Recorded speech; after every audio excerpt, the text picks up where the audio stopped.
Todos Santos.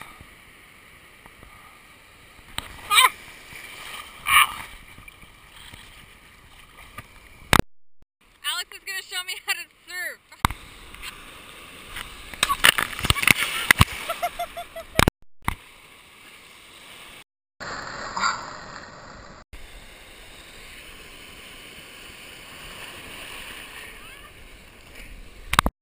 Come on, baby.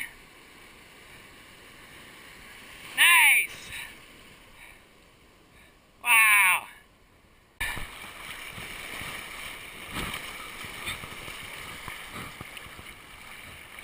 Oh, I died. It's okay. It's just a practice.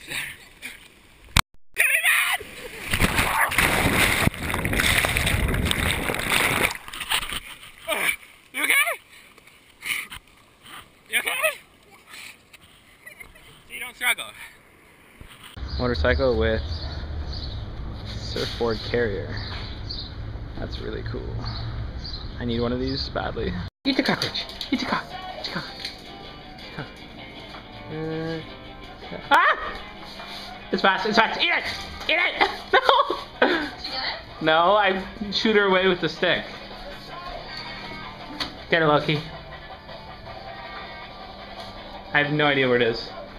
Oh, that's the worst news ever. Did you get it? Loki, did you get it?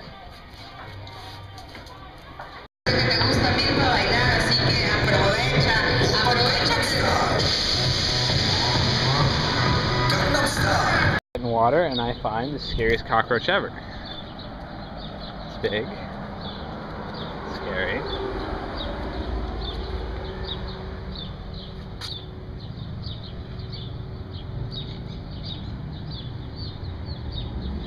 I'm at the boating club here in La Paz. It's a very big club. There's a lot of Americans and Canadians that go here.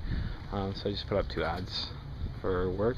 Here's one to help me with solar design and give me some space and maybe help me supply some of the materials that I'm working on. And here's for math tutoring. So hopefully this will be good. It's on the board here. So yeah, it's exciting. Pool party, yeah! We got in this cool pool party for free because we're so poor. Dun, dun, dun, dun.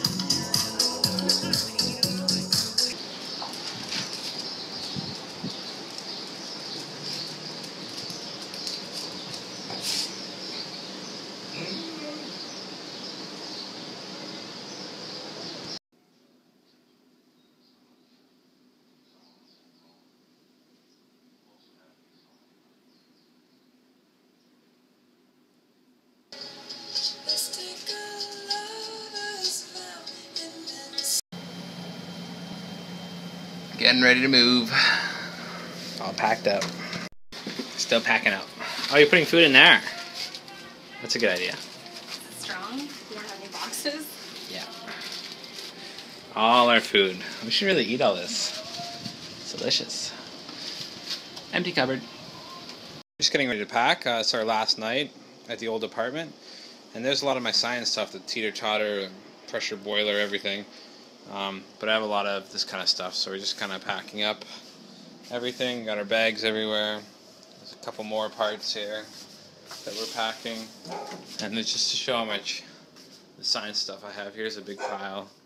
It's all the different tubes that I'm using. A lot of spare stuff, a lot of garbage cans and stuff that I use, and different scrap pieces of wood that I found. Like this I found, that I found. This is garbage wood, garbage cardboard, all that kind of stuff. So yeah, we liked our place here, but it'd be nice to have our own place. We just hang out clothes. Last time we're going to do laundry because we don't have laundry in the new place. Yeah, we're excited. Most of our stuff in the front here. Just getting ready to leave. All the motorcycle boxes, and so we have a lot more stuff than when we got here. When we drove here, we just had these 3 boxes with stuff, basically. Some camping stuff. All just fit on the motorcycle. Now we have to take a taxi or get a moving truck or something, but we have all this extra science stuff and I don't know, all the things we've bought while we've been here. A lot of garbage. Loading up the taxi to move. Yay, moving! First taxi ride, we got rid of most of the stuff. Just pack that in the taxi. We're just about to go to the new place, and there's just a couple solar power things that are left. It'll go in the last load, and that's it. That's how fast the move is. Solar device fits in the taxi, so that's a good sign. Sweet. So all this stuff is moved. 2 taxi trips. It's about $18 to move all our stuff. We had the taxi for almost an hour. It's not too bad. And the sun's nice and bright. It's a great place to test solar here. There's no obstructions. Now, so these science pieces out here. Go in, all the rest of the stuff is in here. Yeah, it worked quite well. It's a little stressful. I just have to work soon, so. But it's so nice to have our own place, nice kitchen. Yeah, we're really excited. We just could put everything in the cupboards and everything arranged. We don't have to worry about roommates. Sweet. Just ready to do my first test in the new house. It's a pressure test that I will do, and my testing area here is just fantastic. Right when you open the door. Oh, hi! There's just sun everywhere. There's no shade, or very little shade. And I have sun here until about 6 or 7 at night, which is like 2 hours before sunset. And in the morning, the sun rises at 7, and I start getting light at about 8 here. So right in front of our door, I'm gonna put the device and start testing. I figured out how to light our propane oven. Yay! Now we can cook food. Sweet. This is the kind of stuff I like. I've been taking temperatures with the solar device all the time with this. It's supposed to be an oven thermometer. Now I'm actually using it for what it's used for. Now this is just a gauge for the oven. It has 1 to 5. So we want to know the temperatures. So I put this, it's up to 43 now. It started at 35. So just put that temperature gauge in there. It has a cable that comes out here, and it goes to this thing and tells us how hot it is. So I'm just going to record all the different, where it stabilizes at each one. So if it stabilizes at like 300 degrees Fahrenheit for 4 or whatever, and we can mark that down. We can even just put a cheat sheet here. So when there's a recipe that doesn't ask for 3 on your oven, but it actually asks for a temperature, then we know what to do. Making pierogies in our new apartment. First thing we're really cooking. So making dough. And then we have potatoes that are boiling, and then we fry them. It should be very tasty. Using shaving cream wrapped in saran wrap, because we're too cheap to buy one. Just setting up the dough now for the pierogies. We're using just a plastic cup. Got a whole little stack of them, so we're going to put the potato filling in here, and then fold it over, and yeah, we'll make pierogies. Alright, so stuffing the pierogies. Take some filling, potato filling, and you wrap it over. Oh, you pinch the sides. That's it. You just do that a couple hundred times, and then we have dinner. So yeah, this will be full pretty soon with pierogies. Pierogies are getting made, and we have 48 little pierogies, all different shapes and sizes. And we're going to boil them now, over there, and then fry them up, cover them in cheese and eat them. Pierogies boiling. Frying up some onions. Yeah, take the pierogies and we fry them in oil. They're still boiling now, we're almost done boiling the pierogies. We have this bacon, onion topping. We'll add cheese to that. It'll be very delicious. Many pierogies. This is so delicious. Alright, so this is the engine, electric motor that I found. The radiator fan of a Chrysler, and it was just in the garbage, so I took it apart. Actually, it was bashed up pretty good. You can see how this is bent, so it all fell apart. So that's a back plate, and here we have the contacts, the brushes, 4 brushes. The contact here, this piece here. There. Alright, so here we're all done. We have tinfoil on both sides, and when you hold it up, direct it directly at the sun, you can see now the light, concentrated light patterns. And actually, if you put your arm in here or your hand, it's very hot, and that's what's going to heat up the water now. Alright, more water. Whoa!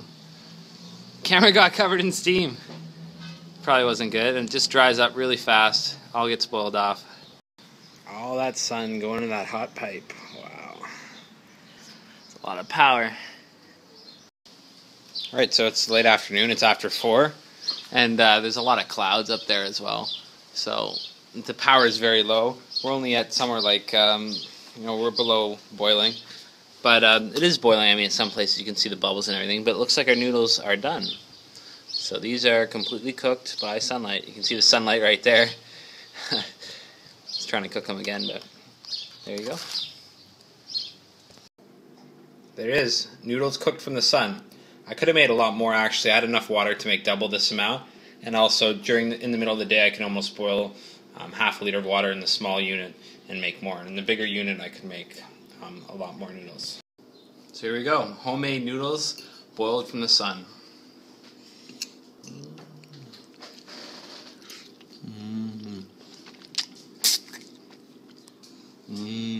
I got it on target. It's going up really fast. 139. 140. This is the highest I've ever had this machine. 141, 142. So this is an empty pipe, 1.9 inches diameter, and this is what's going to be my steam pipe, I think. Something along the size, a little smaller. It still has to go up higher, so it's missing a lot of sunlight on top there. Ow, that's hot. 144 degrees Celsius. That's how hot it is. Just sitting here watching the solar device from inside, and the dog's butt's in the way, so I can't see the temperature. Yeah, I'm just in the doorway here, nice and shady. Got my notebook. Good stuff. It's steaming pretty good right now. So I'm really hoping to get more steam out of this thing. So there, our oven is 151 degrees Celsius, which is over 300 degrees Fahrenheit. It's pretty much ready to cook now, and it heated up, I mean, almost in the same time your oven would. I mean, yeah, it's a smaller pipe and everything, but this is free energy from the sun, and it looks like it's easy to bake here. It just keeps going, 152 degrees Celsius, so I think I'm just about ready to bake now. So now I'm sliding the bread into the hot tube. It's pretty hot. Smells like bread. I think it's done. Think it's done? Yeah. Just rip off a piece and try it. It's hot. Looks like bread. Yeah, I meant like rip off the end so that you can see if it's... Looks cooked. Perfect. Let's eat it. Oh, good. You eating it? So I got my eye protection on, make sure nothing hits me in the eye. And here I'm just hammering this piece together so you can see that it's getting closer. It takes a lot of hits. It's a 1/16 of an inch thick aluminum, I believe, so it takes a lot of pressure. So I want to get as close as possible, just to glue a piece in there like the 1/4 inch pipe that's flattened. So the boiler project seems to be doing pretty good. Both ends are sealed. This is dry now. JB Weld is cured, and I blew into this pipe as hard as I could, and it's an airtight seal, so that's 2 psi of air pressure. Of course, it has to withstand steam and everything else, so that's the next test. But I'm pretty impressed that I could just take this garbage piece of aluminum pipe, close both ends, just with JB Weld and hammering it together, and a couple pieces of scrap, and all I have is this one piece that was about $1. Now, I've taken this nail and bent it around, and I have that, and I'm going to put it here. I'm going to glue maybe our JB Weld, maybe 2 on each end, and this is going to prevent it from easily opening up. There's not a lot of holding these two sides together, and the pressure will try and lift that and open it up. Now, if we have a nail, it's going to have to split the nail in half. So we're going to sand this and glue JB Weld on both sides all the way across, a couple of those nails to reinforce the ends, and then we should be able to test with steam. So the pressure system's all set up, so steam created by the sun from the pressure unit comes through here, gives me a pressure reading. I keep this closed until I get to a pressure reading where I can run. So this is just for a quick test. I don't think I have enough power to run this sustained, so I'm going to get up to 10 or 15 psi, something like that. Open this. It's going to blast through this nice nozzle that I've created, and this is going to spin this on a Tesla turbine. So this is my first test, and we're going to see if we can actually get this to spin and work. This is my test setup, the pressurized solar steam boiler. You have all these bits coming over to your pressure gauge and the valve, and then the turbine, whatever is being run by it. Looks pretty good. How much sun is missing this pipe? It's too small and it's too low, so all that energy there, it's going right in our faces instead of on the pipe, so it's a problem. Yep. Okay, so this new piston, just a broomstick with a piece of flip-flop. We put some Vaseline on that. Now I have to fill this cylinder and close both holes. This is just to demonstrate the water pressure to the pump. Alright, so that's full of water. When you put this in here, should get some water pressure. And now you see, without the pump going down, the piston going down, the water doesn't flow. But then when you push down, water pressure. This is my first little test of the ball valve, so this is going to be used for my pump here. The valves I had before were too big and they weren't working very well, so there's a small hole at the bottom. This is a piece of flip-flop, just a ring, that's a hole in it, about 1/4 of an inch. And now I just have an eraser just to test it, but when I suck in, the eraser will go up, and then when I blow out, it's going to plug the hole and create a seal. So this is a one-way valve.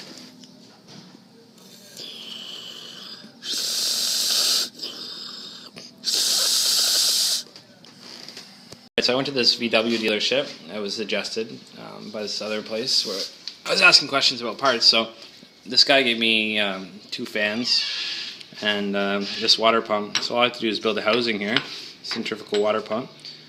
I can run it off like a chain or a belt or something like that. So that's really useful, pumping water. And then these could be generators. I could generate electricity with these 2 motors. So it's really good. I'm going to go back to him again. And any kind of free parts like this, he would just junk this and they would just melt it down for the metal. So it's good, free stuff. This place is huge. Lots of metal. Dropped this pressure pipe and just a quick JB weld. It's not working very well. And I cracked it. It's pretty soft stuff, so I'm pretty sure this might explode. But I really need a better pressure system. This was just to see that you can make a pressure boiler really easily, but it's really tough to, you know, keep it going and not drop it, and it could explode at any pressure. So yeah, I'm gonna have to go to something more professionally done before I hurt myself. So the gauge is pretty high now. So it's about 17 psi, so it's all homemade. That's when it starts getting dangerous. Alright, so this is at 15 psi now with this homemade boiler. So I'm going to open this valve.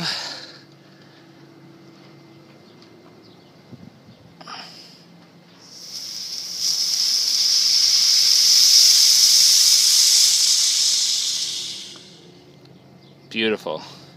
And that could power something. All I have to do is build it bigger. Up to 14 psi this time.